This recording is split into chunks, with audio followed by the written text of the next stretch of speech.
반갑습니다. 타임 레버리지. 시간을 들여 막대한 수익으로 치환한다. 수요일이 밝았습니다. 오늘 하루도 좋은 하루로 보내시고요. 여러분들의 소중한 시간 내주셔서 대단히 감사드린다는 말씀 전달드리면서 천천히 시작해 보도록 하겠습니다. 제 구독자님들을 대상으로 설문조사를 한번 해봤습니다. 약 100명 정도, 105명 정도 참여를 해주셨는데요. XRP 얼마나 보유하고 계신지 한번 설문조사를 해봤는데 가장 많은 포션을 차지하고 있는 인원수가 41명으로 1만 개에서 5만 개 사이를 보유하고 있고요. 그 다음으로서는 6만 개에서 11만 개와 12만 개에서 29만 개 굉장히 많은 XRP의 수량을 보유하고 계신다는 걸 확인할 수 있었습니다. 그뿐만 아니라 30만 개가 넘게 있으신 분들도 7명, 50만 개 넘게 있으신 분도 1명 있으시면서 정말 우리 구독자님들이 XRP에 대한 열정, 정말 집중 투자를 많이 하고 계시는구나를 다시 한번 좀 느낄 수 있었던 것 같은데요. 저 또한 XRP를 가장 많이 보유하고 있습니다만 우리가 어느 정도 멘탈 관리를 하기 위해서 그리고 암호화폐 전반적인 섹터에 그 산업에 투자한다라는 것을 인지해 봤을 때는 반드시 어느 정도의 포트폴리오 분산화 작업도 필요하다라고 함께 말씀을 드렸었죠. 오늘의 주제인 XRP 독점, 과연 어떤 세력들이 리플에 그리고 XRP를 공격적으로 매집하고 있었고 초기 투자자가 어떤 세력들인지 한번 알아보는 시간도 반드시 가져볼 필요가 있다고 생각했기에 해당 컨텐츠를 준비해 보았습니다. 우선 우리가 손쉽게 구글에 리플의 인베스터 목록, 리플의 투자자 목록을 검색해 봤을 때 굉장히 많은 투자 회사와 벤처 캐피탈들이 나오고 있거든요. 우리가 너무나 잘 알고 있는 미국의 대형 투자 벤처 캐피탈 회사로 뽑히는 안드리슨 호로이치 뿐만 아니라 IDG 캐피탈, 더 나아가서 구글 벤처스도 보이고 있고요.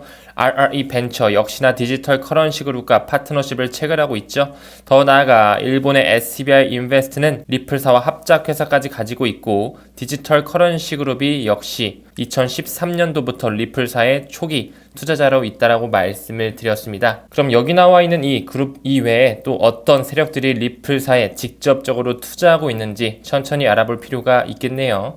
얼마 전에 공유드렸던 해당 장표에도 과거부터 리플사와 파트너십을 체결하고 있는 그런 회사들이 있었죠. CME 그룹, 시카고 레서 그룹과 앤드리슨 호로이치 또 나오고 있고요. 엑센추어가 나오고 있고요. 이 두 가지까지 오늘은 좀 함께 보고 갈까요? 우선 이 GV라고 보여지는 이 마크부터 좀 파헤쳐 보자면 구글 벤처스의 새로운 로고가 나왔다. 구글 벤처스였던 GV 선명한 새 로고가 나오면서 과거부터 구글 벤처스가 투자를 유치한 것이 맞구나라는 걸 다시 한번 확인할 수 있었죠. 그뿐만 아니라 녹색 나선형으로 되어 있는 이 회사는 시게이트라는 회사거든요. 이 시게이트 같은 경우도 역시나 미국의 하드디스크를 만드는 그런 생산업체로서 과거 2011년에는 삼성전자의 하드디스크 사업부를 인수했던 이력 또한 있네요. 그렇기 때문에 미국의 하드디스크 넘버원 회사가 리플사에 직접적으로 투자했다라는 것 또한 확인할 수가 있었습니다. 이 시게이트의 기업 개요를 통해 대주주 현황을 봤을 때 역시나 우리가 너무나 잘 알고 있는 뱅가드 그룹과 JP모건 그리고 피델리티 매니지먼트가 큰 비중을 차지하면서 세력의 돈이죠. 유대자본이 깊숙이 끼어들어가 있다는 걸 확인할 수가 있었습니다. 리플사에 어떤 투자가 일어나는지 딜룸 홈페이지에서 확인할 수가 있거든요. 여기 역시나 방금 언급드렸던 그런 회사들이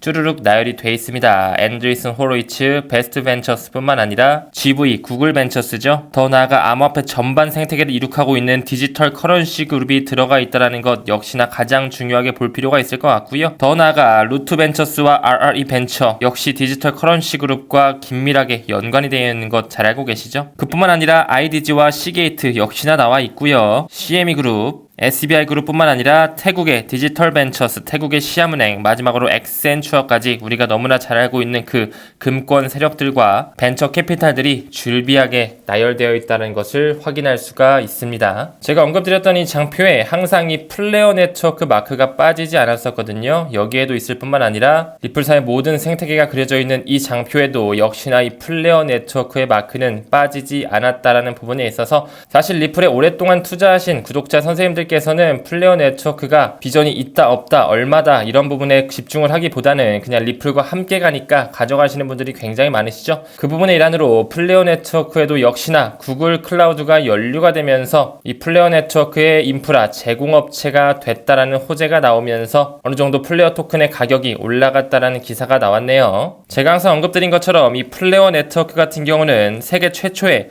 튜링 완전 비잔틴 합의 네트워크로서 시간이 더 지나서 엑스라이프 레저 생태계가 더욱더 활성화됐을 시 이더리움 버추얼 머신이죠. 그 사이드 체인으로서 스마트 컨트랙 기능을 통합할 수 있는 하나의 네트워크가 될 수 있는 가능성 열어주셨으면 좋겠습니다. 다음 기사 보게 되면 JP모건 체이스와 뱅크 오브 아메리카, 웰스파고 그리고 시티그룹이 나오면서 부실 대출이 요즘에 급증하고 있다라고 하면서 위험할 수 있는 그 금융 리스크를 언급하고 있거든요. 우리가 주식이나 코인에 투자하는 부분에 있어서 반드시 참고해야 될 필요가 있는 것이 바로 또 매크로 지표죠. 그런 부분에 있어서 경기 침체가 올 수 있는 가능성, 전통 금융시장의 몰락으로서 기존 스위프트의 망이 완전히 바뀔 수 있는 시점이 올 거라고 보고 있습니다. 우린 현재 암호화폐에 투자하면서 하나의 지표를 또한 기다리고 있죠. 바로 비트코인의 반감기 올해 4월달로 예정이 되어 있는데 그 부분에 있어서 채굴자들 역시 반감기가 지나게 되면 비트코인이 채굴되는 양이 반으로 줄어들기 때문에 가격적인 부분, 수익적인 부분에 또 시각을 곤두세우면서 이 채굴 시장 역시 암호화폐 생태계에 직접적으로 연결되어 있겠죠. 하지만 우리는 공부를 통해서 이 또한 알고 계셔 주셔야겠죠. 바로 미국의 3대 채굴 기업들을 보게 된다면 그 역시 리플의 투자자들의 뿌리와 다르지 않다는 것을요. 미국 3대 비트코인 채굴 기업 코어 사이언티픽, 마라톤 디지털 홀딩스, 라이엇 블록체인이 있거든요. 이 부분에서 두 군데만 좀 잡고 지나간다면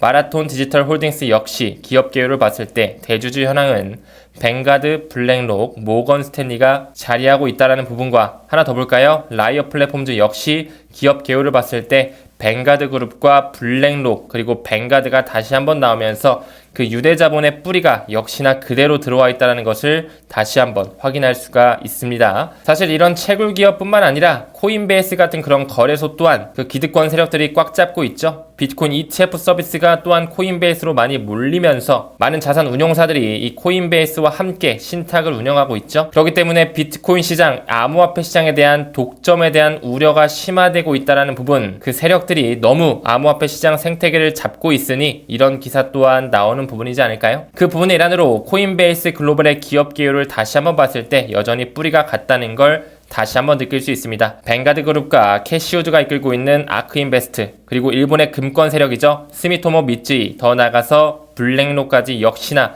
자리하고 있다는 부분을 우리는 확인할 수가 있습니다. 하나 더 나가 볼까요? 바로 USDC를 찍어내는 발행사 서클이 이제는 또 IPO까지 추진한다는 얘기가 올해 들어서 다시 한번 나오고 있죠. 이 스테이블 코인을 찍어내는 서클 역시 우리가 너무나 잘 알고 있는 그 세력들과 함께 간다는 것을 다시 한번 말씀드리고 싶습니다. 블랙록, BNI 멜론은행, 코인베이스가 또 한 번 나오고요. 카드사의 기득권, 마스터카드와 비자카드, 더 나아가 자금이체 기업의 뿌리죠. 머니그램과 애플페이와 구글페이와 함께 가는 월드페이 역시 들어와 있으면서 이는 또 JP모건과 또 연관이 돼 있죠. 그렇기 때문에 채굴 회사뿐만 아니라 USDC를 찍어내는 이 서클 또한 우리가 너무나 잘 알고 있는 그 세력들과 함께 가는 것을 다시 한번 말씀드릴 수 있겠네요. 서클은 골드만삭스의 자회사라는 것, 그리고 또 서클의 모회사인 골드만삭스의 주주 구성을 봤을 때 역시나 뱅가드, 스테이트 스트리트, 블랙록이 자리하고 있다는 부분을 보았을 때 독점에 대한 우려가 심화된다는 그런 기사는 진작에 나왔어야 되는 그런 기사가 아닐까, 이런 생각도 공유드릴 수 있겠네요. 미국 연준의 주인이라고 볼 수 있는 미국의 금권 세력들, 아까 이 금권 세력들의 이 부실 대출이 급증하면서 금융의 리스크적인 부분이 올 수 있다고 말씀드렸죠. 여기 나와 있는 이 금권 세력의 뿌리도 한 번씩 살펴보고 갈까요? 일단 JP모건 역시 기업 개요를 통해 대주주 현황을 보게 되면 뱅가드 그룹, 블랙록, 스테이트 스트리트, 뱅가드가 그대로 들어와 있네요. 그 다음으로 뱅크 오브 아메리카도 보고 갈까요? 투자의 귀재라고 불리는 워렌 버핏, 버크셔 해서웨이가 당연히 들어와 있겠죠. 기업 개요를 보게 됐을 때 버크셔 해서웨이 굉장히 큰 비중을 차지하고 있고요. 뱅가드, 블랙록, 스테이트 스트리트, 뱅가드가 주류를 이루고 있습니다. 다음 보게 되면 웰스파고 역시 안 봐도 비디오겠죠. 웰스파고의 기업 개요 역시 보게 되면 뱅가드 그룹과 블랙록, 피델리티, 스테이트 스트리트, 마지막으로 다찌앤콕스까지 들어가 있네요. 이 다찌앤콕스 역시나 마찬가지로 미국의 전문 투자 관리해주는 그런 뮤추얼 펀드 전문 회사이죠. 이 다찌앤콕스 역시 뿌리를 보게 되면 그들의 유대자본이 깊숙이 끼어 들어가 있다는 것을 확인할 수가 있습니다. 이왕 본 김에 시티그룹까지 보고 가게 될까요? 시티그룹의 기업 개요를 보더라도 역시나 마찬가지로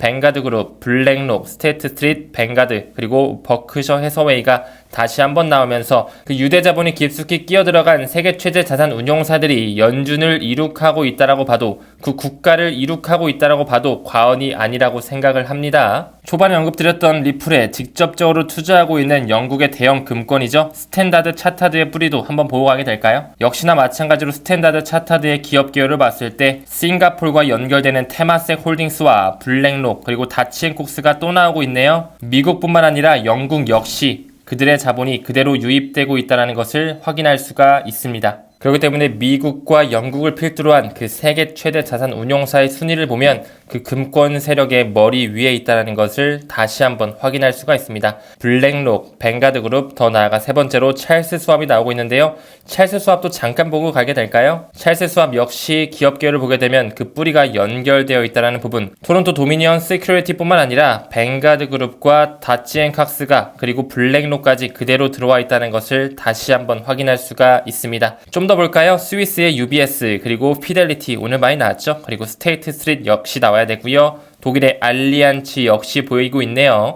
독일의 알리안츠 같은 경우는 R3의 파트너사로서 금융 시스템의 계열에 그대로 들어와 있죠. 바로 독일의 보험, 금융 서비스 회사 알리안츠 역시 그들의 자금과 연결되어 있으며 R3를 통해 새로운 금융의 망 또한 만들어가고 있다는 것 확인할 수가 있습니다. 그뿐만 아니라 오늘 많이 나왔죠. JP모건 체이스라든지 뉴욕 멜론은행, 캐피탈그룹 역시 모두 뿌리가 같다는 걸 확인할 수가 있겠죠. 센티멘트의 자료에는 이런 기사가 나왔네요. 대형 고래들이 ETF 승인 기대에 있어서 비트코인을 전송할 것이다. 그렇기 때문에 강세 사이클이 종료할 수가 있다는 그런 가능성을 시사하고 있는데 글쎄요. 자금의 뿌리가 연결된 만큼 돈놀이를 통해서 세력의 손바꿈을 통해서 개미털기를 하면서 금리가 동결되는 그 구간 동안 리바이벌 시킬 수 있는 가능성 볼 수 있어야 된다고 생각을 합니다. 사실 우리가 2100만 개로 제한되어 있는 이 비트코인의 보유량만 보더라도 암호화폐 생태계는 이미 그 세력들 것이라고 말씀을 드렸죠. 세계 탑10 비트코인 홀더를 보게 되면 1위는 당연히 비트코인을 만든 사토시 나카모토, 개인인지 단체인지는 아직 모르지만 그 세력들과 연루되어 있을 가능성이 굉장히 높다라고 말씀드릴 수 있고요. 두 번째 바이낸스 중국이죠. 그레이스케일 미국입니다. 그리고 미국 정부. 다섯 번째로 마운트곡스 일본의 대형 거래소였죠. 해킹 사태를 일으키면서 일본의 국민들이 암호화폐에 대해서 거들떠보지도 않게 만들었습니다.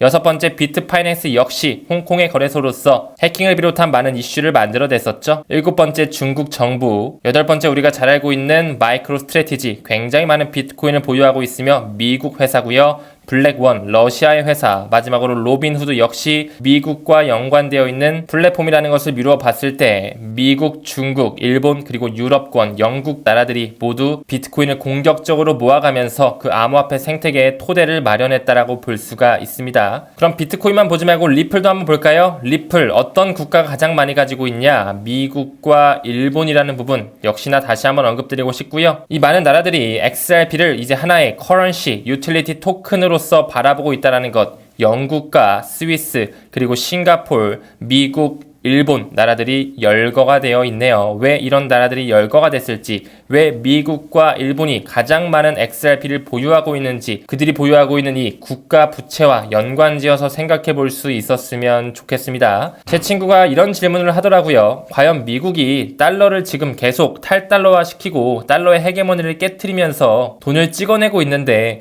과연 미국이 그 달러를 저버릴까? 라는 그 질문에 이제 달러의 역사는 끝났다라는 말을 함께 하면서 그와 함께 미국은 러시아를 스위프트 1.0의 망에서 배제시키면서 브릭스를 만들며 확장시켰죠. 이 브릭스의 팽창 역시 미국을 필두로 한 그 세력들의 시나리오 속에 있다라는 부분. 그렇기 때문에 우리가 암호화폐를 투자하는 부분에 왜 미국이 계속 달러의 힘을 빼고 있는지, 어떤 세력들이 확장되어 가고 있는지, 왜 비트코인을 미국과 중국 정부에서는 아예 대놓고 매집을 해놨는지, 더 나아가 XRP 같은 경우도 역시나 마찬가지로 해당 기득권 나라들이 왜 공격적으로 매집을 했는지 다시 한번 생각해 볼 필요가 있습니다. 결국은 전통적인 금융의 망을 허무르면서 CBDC 토크나 시대가 왔을 때 새로운 블록체인이 들어간 국제 표준을 활성화시키면서 디지털 시대, CBDC의 시대가 구현된다는 부분에 어떤 네트워크와 어떤 유틸리티 토큰이 쓰이는지 다시 한번 생각해 보셨으면 좋겠습니다. 리플은 아직까지도 SEC와의 싸움에서 확실한 마침표를 찍지 못하면서 투자자를 힘들게 하고 있지만 그 세력들은 이미 XRP를 독점했다는 부분, 우리는 반드시 그들의 의도를 파악하면서 반드시 모아가야 될 코인에 비트코인과 XRP를 눈여겨봐야 될 필요가 있다라고 말씀드리고 마무리 짓도록 하겠습니다. 오늘도 좋은 하루 보내시고요. 항상 건강 유의하시길 바라겠습니다. 우리는 모든 면에서 점점 더 좋아지고 있습니다. 감사합니다. 성투합시다.